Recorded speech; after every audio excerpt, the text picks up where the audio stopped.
दोस्तों नमस्कार, स्वागत है आपका यूट्यूब चैनल एबी टेक में। दोस्तों इस वीडियो में हम बात करेंगे यूपी टीजीटी पीजीटी भर्ती की द्वितीय प्रतीक्षा सूची काउंसलिंग के बारे में। आप लोग जानते होंगे टीजीटी पीजीटी भर्ती परीक्षा 2021 संपन्न हो चुकी है। उसके बाद पिछले वर्ष यानी जुलाई 2023 में टीजीटी पीजीटी के प्रथम प्रतीक्षा सूची के छात्रों की काउंसलिंग हुई। इसके बाद उनको जो है नियुक्ति भी मिल चुकी है, लेकिन सेकेंड काउंसलिंग का इंतज़ार कर रहे बहुत से हमारे शिक्षक साथी जो बनने जा रहे हैं, उनका इंतज़ार समाप्त तो नहीं हो रहा है। पहले उम्मीद थी कि जल्द ही द्वितीय सूची भी क्लियर हो जाएगी, लेकिन ये मामला फंस चुका है। मामला कहाँ फंस चुका है? तो ये मामला हाई कोर्ट में फंसा। इसी वजह से पिछले आपने देखा होगा 4-5 महीनों से कोई भी इसकी अपडेट निकल के नहीं आ रही है, लेकिन आज इसकी जानकारी निकल के आ चुकी है कि मामला क्यों फंसा है, कहाँ फंसा है और इसका लेकर क्या अपडेट है। तो जो भी लोग द्वितीय प्रतीक्षा सूची में हैं 2021 की भर्ती में, उनके लिए विशेष तौर पर ये सूचना है। ये जो सूचना है आज के समाचार पत्रों से ही निकली है। हो सकता है आप लोगों ने देखा भी होगा, नहीं देखा है तो मैं इस वीडियो के माध्यम से मैं आपको दिखा रहा हूँ। तो हेडलाइन आप यहाँ पर देख सकते हैं कि फंस गई टीजीटी पीजीटी वेटिंग लिस्ट की दूसरी काउंसलिंग। अब पूरे मामले को समझेंगे यहाँ पर क्या है तो यहाँ पर देखिए लिखा हुआ है कि माध्यमिक शिक्षा सेवा चयन बोर्ड की टीजीटी पीजीटी भर्ती 2021 के प्रतीक्षा सूची की दूसरी काउंसलिंग हाईकोर्ट में पिछड़ा वर्ग के अभ्यर्थी की ओर से याचिका लगाए जाने से अटक गई है। शिक्षा निदेशालय ने भर्ती में जिस श्रेणी का पद रिक्त था, प्रतीक्षा सूची में रिक्त पद के सापेक्ष उसी वर्ग के अभ्यर्थी को पहली काउंसलिंग से कॉलेज आवंटित कर दूसरी काउंसलिंग की तैयारी शुरू की थी, लेकिन उसी समय मामला चला गया हाई कोर्ट और हाई कोर्ट में जाकर के ये पूरी प्रक्रिया जो है फंस चुकी है। इसके बीच में देखो आगे जानकारी दी गई है कि दूसरी काउंसलिंग के लिए रिक्त पदों का विवरण सभी 18 मंडलों से जनपदवार जुटा लिया गया था। उसी बीच प्रतीक्षा सूची से प्रथम काउंसलिंग में सामान्य वर्ग के अभ्यर्थी के समान अंक होने पर आयु के आधार पर मेरिट में ऊपर होने के बावजूद कॉलेज आवंटित नहीं किए जाने पर अन्य पिछड़ा वर्ग के अभ्यर्थी हाईकोर्ट पहुंच गए। कोर्ट ने आयु के आधार पर मेरिट क्रम में ऊपर के ओबीसी अभ्यर्थियों को सामान्य श्रेणी के रिक्त पद पर नियुक्ति देने का आदेश दिया है। तो मामला कुल मिला करके हाईकोर्ट से आदेश हो चुका है और इस आदेश के तहत अब जो है आगे की प्रक्रिया करवाई जाएगी। आगे देखिए लिखा, कई ने नहीं ग्रहण किया कार्यभार। उत्तर प्रदेश माध्यमिक शिक्षा सेवा चयन बोर्ड ने 2021 की टीजीटी पीजीटी भर्ती में आरक्षण के क्रम में चयनित अभ्यर्थियों को कॉलेज आवंटित किए थे। भर्ती परीक्षा में चयनित कई अभ्यर्थियों के कार्यभार ग्रहण नहीं करने से पद रिक्त रह गए थे। ऐसे में शिक्षा निदेशालय ने चयन बोर्ड की प्रतीक्षा सूची के चयनितों को नियुक्ति देने के लिए जिस श्रेणी के पद रिक्त रह गए थे, उसी श्रेणी के क्रम में पहली काउंसलिंग करा करके अभ्यर्थियों को कॉलेज आवंटित किया।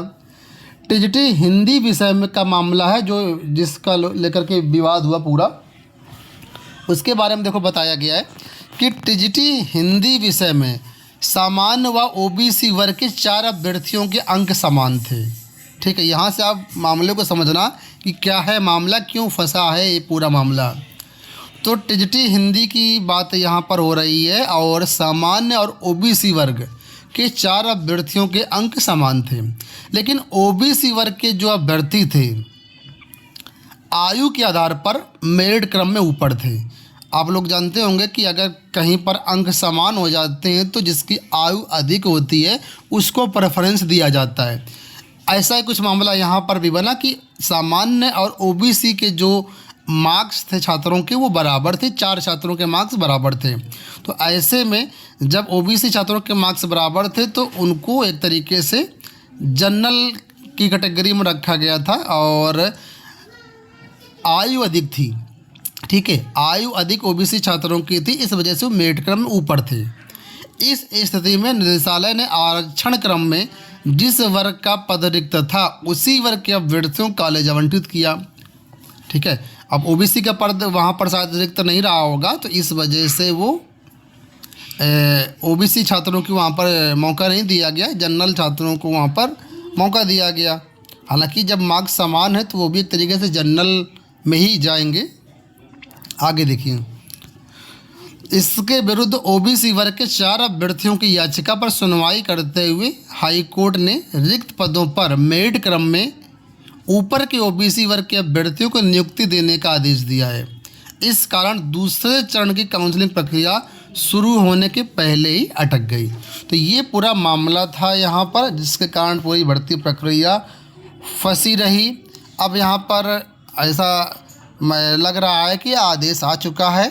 अब जो ओबीसी वर्ग के छात्र हैं उनको यहाँ पर हाई कोर्ट ने आदेशित किया है। हालांकि इसका कोई रिट याचिका नंबर मेरे पास नहीं है, नहीं तो ऑफिशियल हाई कोर्ट की आर्डर कॉपी के साथ मैं आपको दिखा देता। मैं प्रयास करूंगा कि अगर इसका याचिका नंबर मिल जाता है तो आपको हाई कोर्ट की आर्डर कॉपी के साथ सारी चीज़ों को समझा पाऊँ। और अगर मामला हाई कोर्ट से निस्तारित हो जाता है तो फिर आगे की काउंसलिंग इसमें शुरू होगी।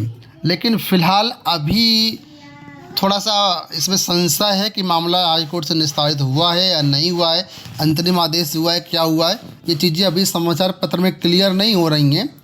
तो अभी कुछ पे कह पाना 100% सही नहीं होगा। फ़िलहाल मामला ये था जिसके कारण आपकी टीजीटी पीजीटी की जो दूसरी काउंसलिंग है इतना विलम्ब हुई।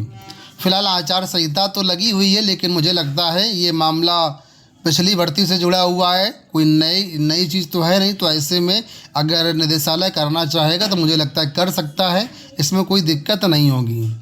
लेकिन ये है कि अब हाई कोर्ट से अगर आदेशित किया गया है तो निदेशालय उन चीज़ों को समझेगा। उसके बाद जो भी रिक्त पद जुटाए गए हैं उसके अनुसार ये देखेगा कि कहाँ पर कि पद रिक्त हैं, ओबीसी छात्रों के लिए पद रिक्त हैं या नहीं है। जो पूरा मामला हुआ, अगर नहीं हुआ तो हो सकता है एक बार फिर से सभी DOS के पास लेटर जाएं और फिर से पद मतलब मंगवाया जाए अगर कहीं पर पद रिक्त है, क्योंकि हाई कोर्ट का आदेश है तो ज्वाइनिंग तो देना ही पड़ेगा। तो सारी चीज़ों को समझते हुए अभी मुझे लगता है इस भर्ती में थोड़ा सा अभी समय और लगेगा। उसके बाद दूसरी काउंसलिंग होगी। दूसरी काउंसलिंग तो होगी, देखो इससे पहले डबल बेंच का हाई कोर्ट का आदेश था कि टीजीटी पीजीटी 2016 भर्ती हो या 2021 भर्ती हो, अगर एक भी पद रिक्त रह जाता है तो काउंसलिंग आपको करानी पड़ेगी। छात्र हैं उनको ज्वाइनिंग देनी पड़ेगी। तो जब तक पद इस भर्ती में रिक्त रहेंगे, 2 नहीं 3 नहीं 4 नहीं, काउंसलिंग तो होंगी। ठीक है, तो अगर आप सेकंड वेटिंग में हैं या इसके बाद भी सीटें रह जाती हैं तो थर्ड वेटिंग का भी अगर नंबर आता है तो काउंसलिंग होगी। बाकी आप लोग जो मेन तैयारी कर रहे हैं उसको करते रहिए। अगर यहाँ पर आपको मौका मिलता है तो आप लोग ज़रूर इसमें अपना काउंसलिंग वगैरह करवाएं और यहाँ पर अपनी जॉब लें। आने वाले टाइम पर अगर कोई अपडेट आती है तो चैनल के माध्यम से मैं आपको अपडेट कर दूँगा। और इसी तरह के वीडियोज़ के लिए आप लोग हमारे चैनल को सब्सक्राइब कर सकते हैं। कोई क्वेरी हो तो आप लोग हमारा टेलीग्राम चैनल ज्वाइन कर सकते हैं, वहाँ पर पर्सनल क्वेश्चन भी पूछ सकते हैं। फिलहाल दोस्तों इस वीडियो में इतना ही, धन्यवाद।